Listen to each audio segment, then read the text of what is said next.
All right, guys, it's another day in the shop. It's cold today, and yeah, it's actually storming out. Hopefully we don't get any recovery calls so we can get these wheels mounted and ready to go.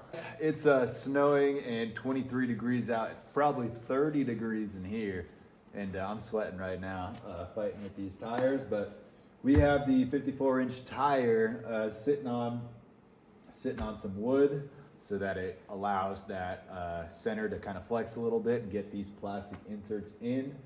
So right now we have both of the plastic inserts in. This beadlock's a little bit different. Usually there's only one plastic insert, but because this baby is so wide, we actually have two that are fitting together. So we have two plastic inserts in there now, and we're gonna try to get them lined up. So stay tuned, watch me struggle.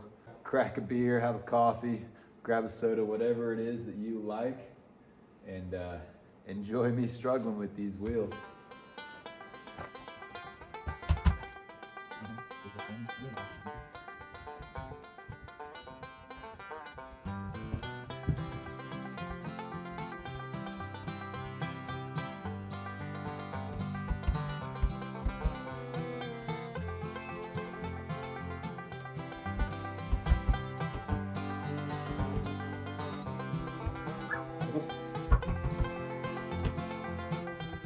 Oh, yeah.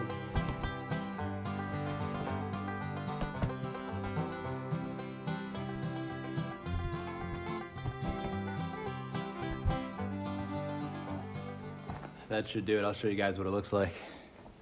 Shoo! All right. So we got these two inserts are actually stacked on top of each other like I was talking about before. And that's just about centered. Could use a little bit of tweaking, but that doesn't matter now. We'll get the wheels in there and it'll center itself out. Sweet. I'm sweating, guys. It's 23 degrees out and I'm sweating. Now this actually takes a lot of planning because these tires are directional tires, and these beadlocks, they all go in a very specific way. One of them is tapered, one of them has a lip. So it takes a little bit of planning, and we're hopefully gonna get it done first try. I don't know, we'll see. Before we get these wheels mounted, we gotta pretty much glue the O-ring in place. I'll show you guys what that looks like. It's loosey-goosey. We want it nice and tight so it doesn't move at all when we install these wheels. These wheels aren't typical wheels. They're two halves that we actually bolt together, and that O-ring sits right in the middle. So when we're bolting these down, we don't want that O-ring moving. We're probably gonna use a little bit of RTV sealant or pretty much silicone, whatever we can really find to glue that puppy down. Just glue that's not gonna dry hard. And then we gotta do the tire valve. Can't forget about the tire valve.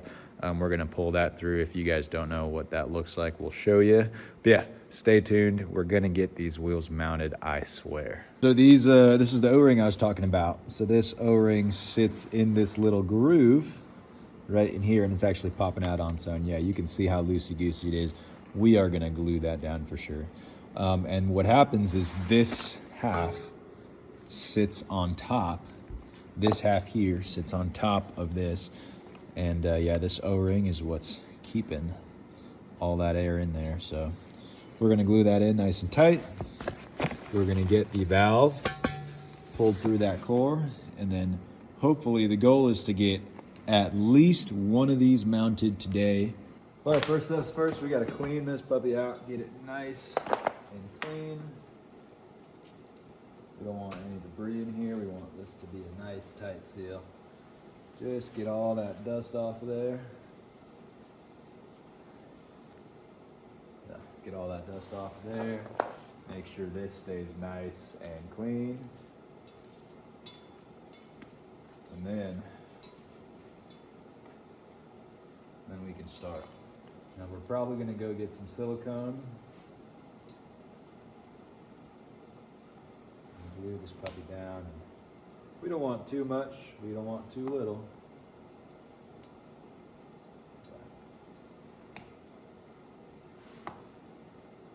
It wants to pop out too. It's not happy in here. So we definitely want to glue that. Definitely want to glue that down. Come on. Wow.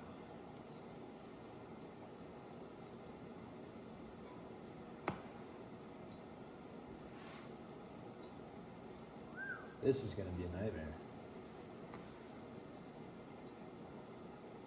Oh my gosh, this is gonna be a nightmare. I need super glue or something. Maybe silicone isn't strong enough.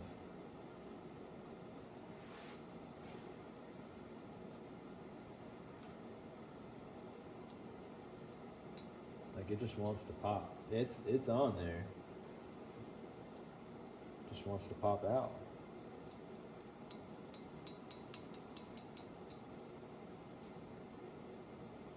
All right.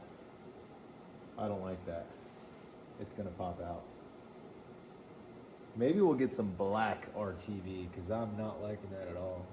All right, so we got the O-ring pretty much glued down with some silicone, and yeah, we're letting the other half just kind of sit on top until it dries. We're probably gonna give it about an hour. Yeah, so I will see you guys in an hour. So this, now I don't know how many of y'all have done your own tires before, your own wheels. This is what a tire valve looks like, and this is what a valve puller looks like, and it's a particularly cheap one. But basically what you do is you stick this through the hole, thread it, and then pull it through. It's pretty simple. And yeah, I'll show you guys how it's done. Yeah, so we got our valve here. Just gonna spray that down. We're gonna spray this down. Just stick it on through, thread it all the way so you don't mess up those beautiful threads. And then you basically just pull it through. It definitely takes a little bit of force for sure. Just like that, we got our valve stem installed. Voila. Here's a close-up. That's the inside of the wheel. That's the outside of the wheel. Well, I guess that's also the inside. That's also the inside. But yeah, you guys get it. That's a valve stem. All right, what's up guys? It's another day in the shop. Yesterday we put half the wheel together. We put in the plastic inserts. I glued that O-ring down and then I pulled the valve, and I think that's the last thing I showed you guys. Well, a lot happened since then. Last night was Valentine's Day, and you know, it was really romantic. I brought my wife into the shop, Megan, and we put together the wheel. Yep, we finished that wheel up. I'll give you guys a close-up, show you guys what it looks like. It held pressure overnight, and today we're gonna do the rest of them. So you guys are gonna get to see that. It was actually a lot easier than I was expecting. Bolting the two halves together, I mean, it all just went together so smoothly. Stazworks did a great job, and it was really, really easy to put together. I don't know what your idea of a romantic Valentine's Day is, but mine is mounting 54s on double beadlocks. Anyway, we're gonna do the rest today, and you guys are gonna get to watch. I'll show you guys exactly what we did last night and exactly what it's gonna take to mount the rest of them. Now take a look at this wheel. So here she is in all her glory, 54-inch Mickey Thompson Baja Claw TTC. Yeah, it's pretty big. We're gonna get a final weight on it. We gotta get the scale in here to weigh this thing. But here it is, up against that Unimog. These are massive. And let's take a look at these wheels. So yeah, they held pressure overnight. We pumped them up to 12 PSI, which took actually a really long time for this 54-inch beast. Everything is not torqued down yet. We just tightened them with the impact on the lowest setting. Basically just tightened it around and around and around for probably 5 or 6 times until the nuts stopped being loose. Because every time you go around, when you come back to the start point, the first bolt that you had tight is now loose again. But yeah, so we just tighten them down, not too hard, just by hand, but with the impact on the lowest setting. And yeah, it held pressure overnight. So we're gonna come back tonight and actually tighten this down with a torque wrench, get them all properly torqued down. And yeah, it held pressure overnight anyway, so we're not worried about losing pressure. Yeah, this is it. 54-inch Mickey Thompson tires. These tires and wheels, for reference, cost more than the Unimog. Whew. So it's been a brutal 2 years waiting to get these things on. They're mounted. We got to get the rest mounted, and then it's go time.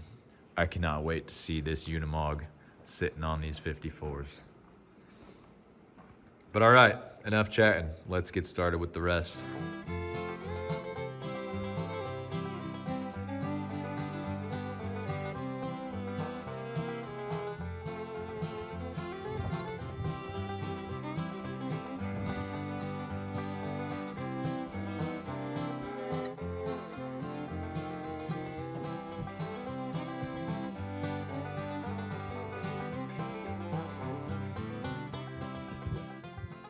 All right, guys, so before we get started, I'll kind of show you guys what this is. This is the plastic insert that goes inside the tire. This is only half. There's another half that we got to get into. And see that lip right there? The other half locks are right in place. And this plastic insert is actually the beadlock mechanism inside the tire that allows the bead to lock. Basically, this thing sits up against the tire bead and pinches it on the outside of the wheel, creating a bead lock. Because the two halves of the wheel actually bolt together and then pinch this and the tire bead together. Don't forget 3creeksbackcountry.com. Go get yourself a sweatshirt. This is 3 years old, and I'll give you guys a nice sensual close-up here of this sweatshirt. This is what 3 years looks like of hard everyday use. I weld in the sweatshirt, I grind in the sweatshirt, we do off-road recoveries in the sweatshirt. We get this thing so dirty. And yeah, go get yours today at 3creeksbackcountry.com and support our business. We appreciate it. With the last Unimog video, we got a bunch of orders, so I just want to say thank you to anybody that ordered one. It's wild to see my logo out in the world. It's really cool. It just kind of exemplifies all the hard work that we put into this business, and I really appreciate you guys appreciating us. So yeah, go to 3 Creeks Backcountry, go get yourself a sweatshirt, and yeah, maybe one day it'll look patinaed like this. All right, first steps first, we gotta lube everything up real good.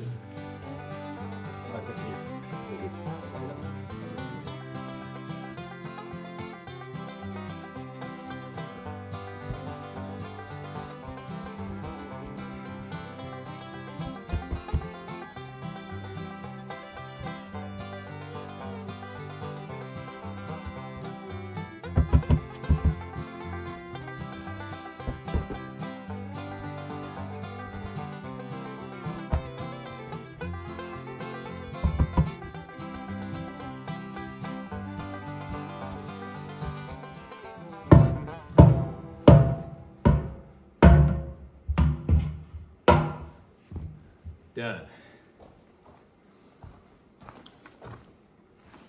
All right, that was the easy part. Now for number 2.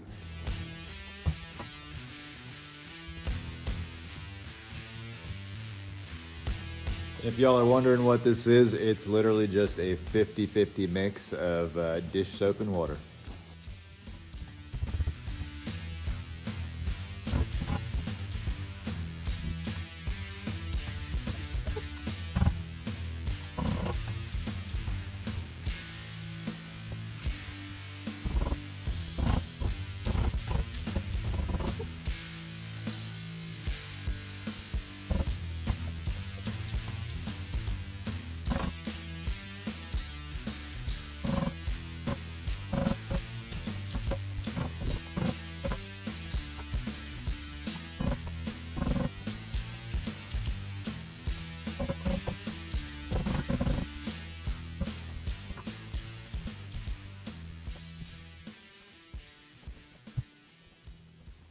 All right, so that's pretty much close enough.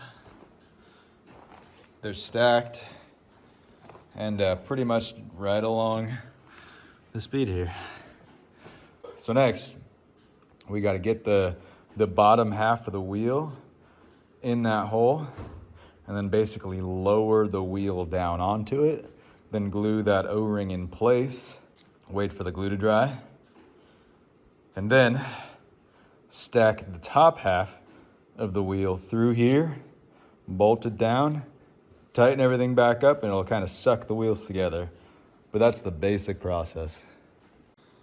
All right, so what we're gonna do now, we're gonna pick the tire up, slide some, it's just some extra spacers underneath these blocks here, get the whole tire up just a little bit, just enough so that we can slide the bottom half of the wheel underneath it and center it, and then we're gonna lower it back down onto that half of the wheel.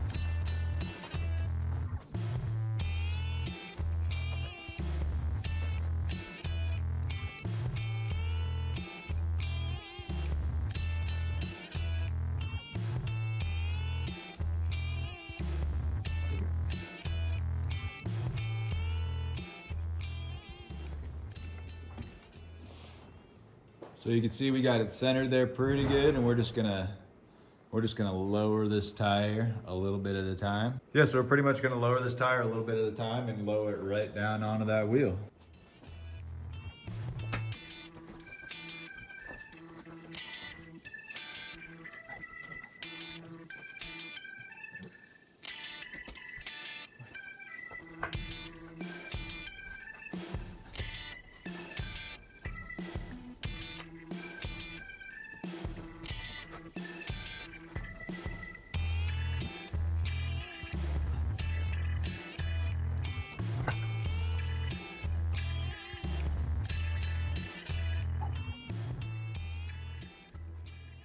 All right, so we got this big meaty 54 lowered down onto the wheel. You can see that everything is centered real nice. And so what we're gonna do is clean all that up and then silicone that O-ring in place. Wait about an hour for it to dry. And then we're gonna lower the other half down onto that half. Stay tuned. So when I say that we're actually gluing the O-ring in place, there's a little bit of truth to that, and there's a little bit, we're not actually really gluing it down. We're just basically spreading some RTV sealant down, and basically we just want that O-ring to stay put while we tighten down the wheels, while we bolt them together. So it's not really important that it's like glued down, so we're just kind of globbing it down in little globs, just enough so that it stays put when we bolt these wheels together. Because that O-ring is everything, and we don't know that it's sealed until after we torque down about 60 bolts. You know, we don't know that it's properly sealed until we air it up and wait 12 hours and check that pressure again. And it's a long process, tightening down 60 bolts. I don't know if it's 60, it's probably 30 or 40, but irrelevant, because you're not only tightening down 30 or 60 bolts one time, you go around and around about six or 7 or 10, maybe we should take count, but you go around a bunch of times, torquing everything down evenly and making sure that everything's nice and even. And it takes a long time to actually get all the way down to the end and cinch everything down. But okay, we got a bunch of globs in there. That should be good to go. We're gonna get this O-ring in place, and then we're gonna wait about an hour just for this to really tack up, probably an hour or two. Yeah, then we're gonna come and bolt that second wheel down. Yeah, that'll be number 2. 3 more to go after this. All right, we got our O-ring.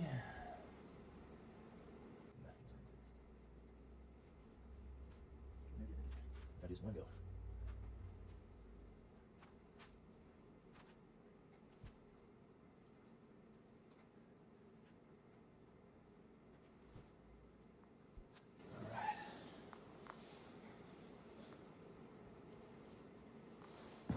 See you guys in an hour. All right, we're back. It's about 2 hours later. The O-ring should be totally glued in. And we got Megan here. She's gonna be helping me for the rest of the night. But first, as always, we gotta lube this thing up.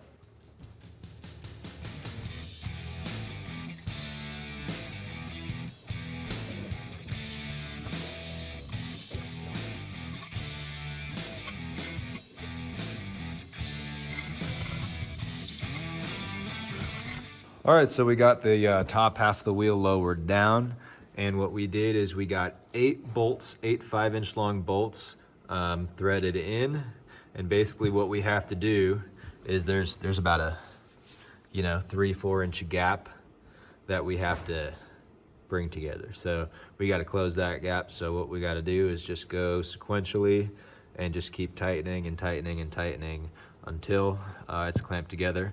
Once it's clamped, then we can transition to the 1.5 inch bolts and finish it off, and presto.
All right, guys, that's gonna be a wrap for us. It's probably about 8 o'clock right now. It's about 25 degrees in here, it feels like. But yeah, that's how you put on a double bead lock. I hope you guys enjoyed that video. We got 3 more wheels to go, and then we gotta actually mount the tires on the Unimog, and then from there, it's gonna be a whole nother mess of work.